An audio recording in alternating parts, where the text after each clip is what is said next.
Soyez les bienvenus sur la chaîne L'Eurof TTL Academy. J'espère que vous portez tous bien à merveille. Sur cette chaîne, nous vous enverrons uniquement que des vidéos sur des formations de base du trading et des vidéos de formation professionnelle pour perfectionner votre niveau d'intelligence dans ce métier. Si vous êtes nouveau sur la chaîne, n'hésitez pas à vous abonner, activer la cloche de notification pour ne rater aucune de nos prochaines vidéos.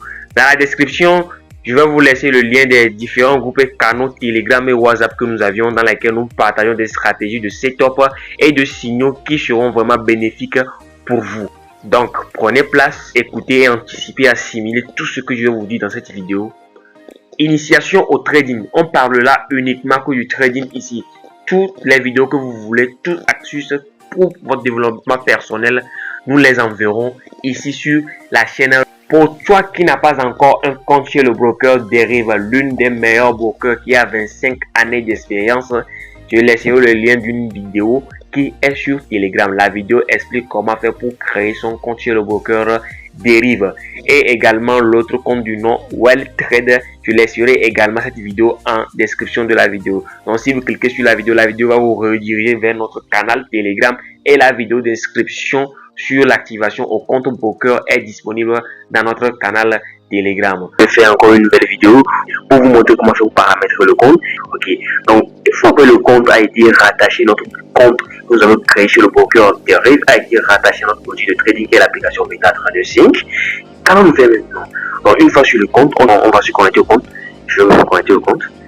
Donc je vais me connecter au compte et après la connexion, je suis sur graphique.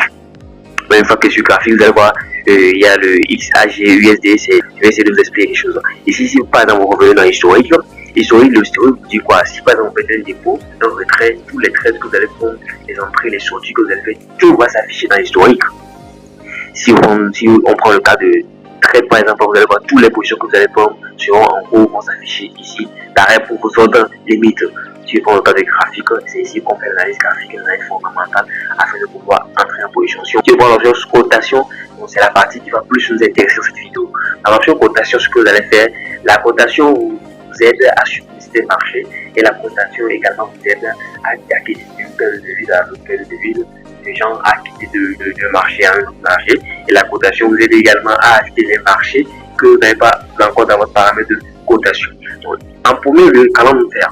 On clique sur le pic ou bien le crayon qui est en haut dans l'angle supérieur droite ici. On clique et puis on clique sur l'option du panier ou bien corbeille, je sais pas, et on va supprimer tous les paires de devises qui sont ici. Donc je clique 1, ils sont actuellement. Donc je vais supprimer les autres restent en place. Il y aura ma cotation. Vous allez voir que quand vous avez supprimé tous les paires de devises, ça reste uniquement que le XAG USD. Donc vous allez faire quoi? On clique sur le plus qui est en haut à côté du crayon. On clique sur le plus. Donc en premier lieu, on voit la volatilité index. Quand on va ajouter toutes les paires de devises de la volatilité index, ce sont les paires de devises du site de l'indice éthique. Quand on va cliquer, il faut juste cliquer sur ça, toucher sur ça une fois. Et vous allez voir, ça va disparaître. Volatilité index. Donc on revient sur le crash et boom. Donc sur le crash et boom, on peut également tous les paires de devises. On va revenir sur le step index, on prend tout le index également. Donc le jump index, on travaille là-bas. Donc après il y a cliquer sur le forex major. Ok, quand on va acheter tous les paires de devises du forex major, le forex minor. Ok, c'est le forex minor. On prend le AUDK, et puis c'est fini. Ok, donc il y a le métal, il y a les métals également. Et on a ajouté également l'or, le gold. Ok, l'or, ok, silver, aluminium et autres, la gold, l'euro. Donc il y a d'autres. Donc une fois qu'on aura besoin de ces paires de devises sur outil, vous allez pouvoir les chercher comme je vous l'ai dit après comment faire pour acheter ces paires de devises. On va voir toutes ces paires de devises que nous devons ajouter, c'est ça qui se figure dans notre cotation. Donc je vais essayer de vous montrer comment faire pour trouver les lots de chaque paire de devises. Donc si par exemple on va aller sur la volatilité 75, on clique sur la volatilité 75 et vous allez voir l'option chart. Ok, donc si vous cliquez sur l'option chart, ça vous amène automatiquement sur le graphique. Ok, de la volatilité 75, donc on clique sur chart, donc ça nous ramène automatiquement sur le graphique de la volatilité 75. Par exemple, on dit d'aller sur la volatilité 100. Une fois cliquer sur la volatilité 100, on fait quoi? On clique sur option propriété. Ok, il faut cliquer sur l'option propriété, on scroll vers le bas. Il faut arriver vers le bas. Vous allez voir là où il y a le volume minimal. Voici le volume minimal. On va 0,5. Donc il faut savoir automatiquement que le volume minimal, le lot minimal de la volatilité 100, c'est 0,5. Donc si vous arrivez là-bas sur graphique, par exemple, si vous cliquez sur volatilité 100, vous cliquez sur chart. faut toujours avoir l'habitude de vérifier toujours les lots. À chaque fois que vous voulez aller sur un paire de devises, il faut avoir l'habitude de vérifier. Si vous voyez les volatilités 100, les volatilités 75, il y a une différence entre les volatilités 100, les volatilités 60 et les volatilités 108 secondes. Si par exemple on dit d'aller prendre une position sur la volatilité 100, c'est pas que si vous voyez 101 secondes sont les mêmes. Non, il y a une différence entre, par exemple, si vous prenez le cas de la volatilité 50, il y a une différence entre la volatilité 50 une seconde et la volatilité 50 elle-même. Ok, par exemple, sur la volatilité 51 secondes. Donc, on revient en propriété. En premier lieu, si on clique sur le marché, si on vous dit d'aller sur cette paire de devises, l'achat ou la vente, si vous venez en proposition, cliquez sur le marché dont on vous a ordonné de faire l'achat ou la vente, cliquez sur option en premier le propriété. Ok, et puis vous allez voir le lot minimal. Donc là, il y a le volume minimal. Donc le volume minimal de la volatilité, 51 secondes, c'est 0,005. Je retourne en arrière, je clique encore sur la volatilité 51 secondes, et puis je clique sur Chart maintenant, et ça me ramène sur le graphique. Donc voici le lot minimal. S'il n'y a pas 0,005 là-bas, moi je peux toutefois changer, le mettre 0,05 à sa place. Donc c'est comme ça que le système fonctionne. On va parler de quoi? Après ça, on va parler des unités de temps, c'est-à-dire les time frames. Si vous êtes dans une time frame de H1 par exemple, il faut savoir qu'à chaque 1 heure, une bougie va se clôturer et une nouvelle bougie va commencer par se former à chaque 8 en H4. À chaque 4 heures, une bougie va se fermer, une nouvelle bougie va commencer par se produire. En daily, à chaque 24 heures, une bougie se clôture, une bougie recommence. Le weekly, à chaque une semaine, une bougie se clôture, une bougie se forme. Si vous êtes dans le monthly, à chaque mois, une bougie se clôture, une bougie se forme. Par exemple, en M1, à chaque 1 minute, une bougie va se former. Regardez, voilà la bougie verte là qui part vers le haut. C'est une bougie qui s'est formée après 1 minute. Donc voilà la nouvelle bougie rouge qui se forme. C'est une bougie qui va se former de 1h23 à 1h24. Donc, il est maintenant 1h24. La bougie de 1 minute s'est clôturée et une nouvelle bougie de 1 minute aussi a commencé par se former. Donc on va aller en M5. Donc à 1h25, cette bougie qui se forme va se clôturer et une nouvelle bougie de M5 va commencer par se former encore. Vous allez voir que cette bougie va se clôturer et une nouvelle bougie va commencer par se former. Ok, il est 1h25. Cette bougie de M5 s'est clôturée et une nouvelle bougie de M5 commence par se former. Donc c'est comme ça que le marché évolue. Je suis en M30, vous allez voir que une fois que ça va sonner 1h30, cette bougie qui se forme ici va se clôturer et une nouvelle bougie va commencer par se former. Donc c'est comme ça que les unités de temps fonctionnent. Ok, pour voir les unités de temps, qu'est-ce que vous pouvez faire? Si vous touchez sur l'écran, vous allez voir cette cercle qui va sortir et puis vous allez voir les différences d'unités de temps. Voici les différences d'unités de temps.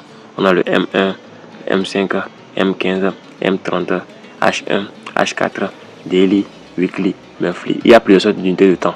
Vous voulez quitter d'une unité de temps à une autre unité de temps, touchez seulement sur l'écran puis vous allez voir le cercle va sortir. Si le cercle sort, si vous voulez aller en M1, vous pouvez cliquer sur M1. Si vous voulez aller en daily, on part en daily. D'ici jusqu'ici, ce sont les bougies de 24 heures. Donc une journée, 2 jours, 3 jours, 4, 5. Donc d'ici jusqu'ici, le marché a fait 5 jours avant d'arriver ici. Comme ça, sonné 0 heure, une nouvelle bougie a commencé par se former. Et voici la nouvelle bougie. Maintenant, on va enchaîner avec la prise des positions. Vous voyez ici, ce sont les nouvelles mises à jour que l'application maintenant a insérées. Ce genre de trucs, ok. Si par exemple vous cliquez sur ça, vous allez voir que les paramètres qui sont ici vont disparaître. Ça nous aide à faire les trades en un clic. On va cliquer sur ça, vous allez voir. On clique, vous allez voir, c'est parti. Si on reclique, ça va revenir. Cliquez. Si par exemple on dit de faire un sell, il suffit seulement de cliquer sur le sell. Puis vous allez cliquer sur accepter ici et puis vous cliquez sur OK. Et puis vous pouvez faire votre sell maintenant. Si vous voulez faire le buy, il suffit simplement de cliquer ici et puis vous allez faire également le buy. Donc c'est un peu ça. Si on veut faire le sell, on clique sell. Si on fait le buy, on clique buy. Ok. Si on dit par exemple sell V50 RS, qu'est-ce que vous allez faire? Vous allez venir dans cotation. Si vous venez dans cotation, vous allez voir là où il y a écrit V50 RS. Ok, voici notre V50 RS. Si on dit sell V50 RS, vous venez là-bas et puis vous cliquez sur V50 RS et puis vous cliquez sur chart. Il faut que vous cliquez sur V et chart et puis vous voyez automatiquement. Parce que vous avez de faire sell et vous cliquez en même temps ici. Et le marché V50 va faire sell en même temps. Donc il a fait le sell. Et si on vous dit de faire le buy, il suffit simplement de cliquer sur buy. c'est le sel qui est à gauche et le bail qui est à droite. Maintenant, si on dit sel limite sur le Boom 300, si on parle de sel limité, de bail limite, c'est en ce moment qu'on a besoin de ce monsieur. Ce monsieur consiste à faire quoi? À nous faire sortir les ordres limites, c'est-à-dire les lignes de tendance qui vont pouvoir nous aider à tracer les ordres limites. Par exemple, on dit de faire un bail limite. Vous voyez, automatiquement, vous allez mettre la main légèrement sur ça et puis vous allez déplacer ça. Si on dit faire bail limite à 43, 55, 75 par exemple, vous allez mettre ça là-bas. Il faut regarder. Hein. Vous allez déplacer jusqu'à ce que, une fois que vous allez voir, on a écrit les 43. Parce que si on vous dit de faire bail limite et on vous donne le prix, et on donne le prix d'habitude. Si je dis bail limite, je donne le prix. Je vous explique mieux comme ça. Ok, voilà. Voici une des exemples. Si on dit bail limite, c'est regarder le prix qu'on a donné. On vient cliquer sur cotation. On vient cliquer sur Boom 500. Si on clique sur Boom 500, on clique sur chart. Ça vous amène sur le graphique. C'est le 36,82. Ok, si on dit de faire bail limite 36,82, qu'est-ce que vous allez faire? Cliquez sur ça. Et puis, vous allez faire quoi? Vous allez déplacer la ligne bleue qui va sortir. Des fois, ça peut être d'une couleur rouge aussi. Ça ne gêne pas. Donc, si vous déplacez la ligne bleue, vous allez l'amener à là où on vous a dit de que. Si on tourne l'écran, c'est comme ça que les paramètres se départagent. Vous voyez, non? Donc, c'est un peu ça. Donc, on va cliquer sur l'écran et on prend ça. C'est ce que je disais. Des fois, le trait peut être en rouge. Et des fois, le trait peut être en bleu. Ça dépend de là où elle s'est positionnée. Et là où il s'est positionné. Donc, si vous déplacez, il faut regarder là où ils ont écrit le prix. C'est là où ils ont écrit le prix. C'est là-bas que vous allez voir les prix. Et vous allez passer votre ordre limite. Votre ordre limite 82. Ok, c'est bon. 36, 82, 97. Donc, ici, nous avons 36, 82, 96. C'est pas grave. Si vous le regardez bien, c'est ça ici, c'est notre ordre limite. Donc une fois que vous faites ça automatiquement, vous allez cliquer ici. Vous allez cliquer ici sur la flèche qui est à côté. Si vous cliquez sur la flèche, ça fait quoi? Ça va vous ramener sur cette page. C'est la flèche qui va vous ramener sur cette page. Donc je prends le lot minimal qui est le 0,2. Ok, une fois que vous prenez le lot minimal, si on ne vous a pas donné le SL, il n'y a pas de souci. Mais si c'est qu'on vous a donné un SL, il suffit de mettre le SL ici. Si on vous a donné un SL, il faut aller, et puis vous irez, et puis vous allez copier le SL. Ok, et vous allez mettre ça là-bas. Si on vous a donné le TP, puis vous allez mettre également le TP aussi. Et puis vous cliquez sur établir. Et la position va se prendre d'elle-même. Donc ce qui veut dire que si vous êtes plus devant le téléphone portable et un jour à l'autre, le marché arrive là-bas, c'est pas à vous de prendre la position encore. La position va se prendre, elle va se déclencher automatiquement et partir. Donc c'est le rôle que jouent les bails limites et les sels limites. J'espère que je me suis fait comprendre. Regardez bien, on a déjà expliqué ici. Donc ça reste les deux cases là. On va venir là-bas. On va reprendre avec un exemple encore. On commence. Si on dit bail limite sur un marché, vous cliquez ici. Ok, vous allez venir sur le marché puis vous le cliquez et puis vous allez déplacer ça et mettre sur le prix dont on vous a dit. Si on vous dit de mettre ça à un prix de 14,096, vous allez mettre sur 14,96. Si on vous a donné le SL aussi, automatiquement vous pouvez toucher ici et la ligne de SL va sortir. Et puis vous allez mettre le SL en bas. On va vous donner par exemple le SL 13,78. Vous allez le mettre également. Si on dit le TP, vous allez cliquer également ici encore de nouveau. Ok, et la ligne du TP aussi va sortir. Si on dit le TP 15,79,4, vous allez mettre également le TP là-bas. Ok, donc automatiquement si vous faites ça et puis vous cliquez ici, ça va vous ramener sur l'autre page encore. Et comme je le disais, vous avez vu, c'est sorti automatiquement, non? Si c'est que vous n'avez pas rempli ça là-bas au début aussi, si vous venez ici aussi, vous pouvez le remplir soi-même. Mais ça nous aide manuellement automatiquement. Ok, et puis c'est bon, et puis on clique sur établir. Donc ça, ce sont des ordres limites. C'est pareil pour les sels limites aussi. Par exemple pour le sel limite. Ok, sel limite. Ok, on le prend, on prend le trait, on dit c'est limite, on dit sur 2002, on le met là-bas. On dit le stop loss là, au moins à 2005. Ok, on dit le TP. Le TP c'est le TP 1995 par exemple. Ok, si je veux, je peux pas mettre le TP aussi. Je vais le mettre de l'autre côté. On va faire un exemple. Le TP 1995, on fait un exemple. On clique ici, ça nous ramène et on met notre TP ici 1995. C'est simple comme ça. Ok, et c'est simple de l'autre côté également. Et puis vous cliquez sur établir. Et vous allez voir que votre position va s'afficher automatiquement. Donc c'est un peu ça. Par exemple, vous avez pris une position, vous avez pris un buy. Une position, si vous voulez placer un stop loss, le stop loss reste toujours et toujours en dessous de l'achat que vous avez fait. Donc je rentre dans trade. Donc une fois que nous sommes arrivés dans trade, on fait quoi? C'est le buy que nous avons pris ici. Donc on va tirer, on va mettre la main légèrement sur cette panneau. On va mettre la main légèrement sur cette panneau. Donc si vous mettez la main légèrement, vous allez tirer de la gauche et de la droite vers la gauche. Et ça va sortir comme ça. De la droite vers la gauche. Et vous allez voir, le BIC là va sortir. Vous allez cliquer sur le BIC. Et le SL 1992 qu'on a pris, on va le placer. Automatiquement ça se place. Donc si ça arrivait que on n'est plus devant notre graphique et le marché veut retourner vers le bas, mais nous on a fait un achat, arrivé à l'endroit où nous avons placé notre SL, le marché va se couper d'elle-même. C'est ici comme ça on a mis notre SL. Le marché va se couper d'elle-même. Ok. Maintenant, si le marché part en gain, on a placé un buy et le marché part en gain, on pourrait déplacer notre SL pour mettre maintenant au-dessus de l'achat. Dans ce moment, on ne l'appelle plus SL, on l'appelle break-even. C'est ça que j'appelle souvent le BE. Ok. Et si le cash miller rentre suffisamment en gain, je vous envoie son BE. C'est ça qu'on appelle, on a mis. Oh, ok. Vous allez voir que si vous constatez bien, vous allez voir que la position du buy que nous avons pris a été coupée parce que le prix a touché notre SL en bas ici. Donc si nous partons dans l'historique, vous allez voir qu'automatiquement elle s'est coupée d'elle-même avec une perte de 0,85.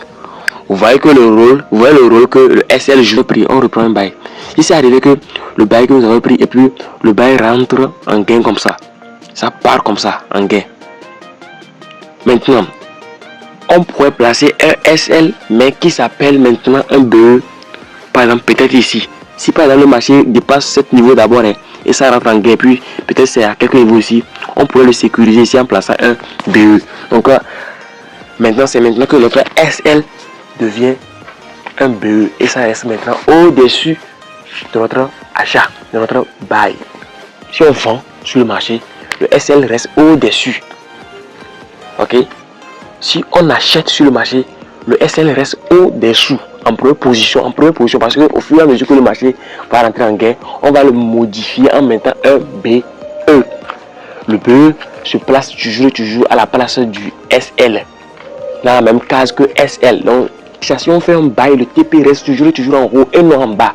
Mais si on fait un sell, le TP reste toujours en bas, au-dessous. Ça, il n'y a plus exception. C'est toujours comme ça.